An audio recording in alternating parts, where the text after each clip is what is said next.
একটি দল তারা সংখ্যাগরিষ্ঠতা অর্জন করেছেন এবং সংখ্যাগরিষ্ঠতা অর্জন করার পরে তারা সরকার গঠন করেছেন।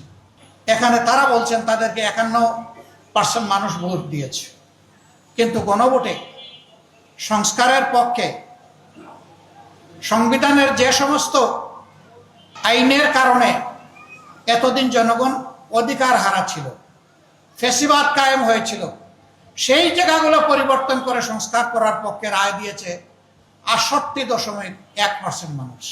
এই গণভোটের গণরায় ইতিমধ্যেই সরকারি দল অস্বীকার করেছেন। আপনারা দেখেছেন সংসদে আপনাদের হয়ে আমি দাঁড়িয়েছিলাম, পয়েন্ট অফ অর্ডারে দাঁড়িয়ে জনগণের হয়ে আমি কথা বলেছি। মাননীয় স্পিকার আমাকে নোটিশ দিতে বলেছিলেন, কার্যপ্রণালী বিধির 62 বিধিতে আমি নোটিশ দিয়েছি।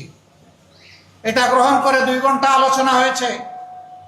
আমরা আশা করেছিলাম, আমি যেমন গণভোটে হা ভোট চেয়েছি, জনাব তারেক রহমান তিনিও কিন্তু গণভোটে হা ভোট চেয়েছেন। গণভোটের এই দাবিটি আমরা বলার আগে তাদের নেতা সালাউদ্দিন আহমদ প্রথমে দাবি জানিয়েছেন যে গণভোটের মাধ্যমে এই সংস্কারের রায়কে আইনি বৈধতা দিতে হবে।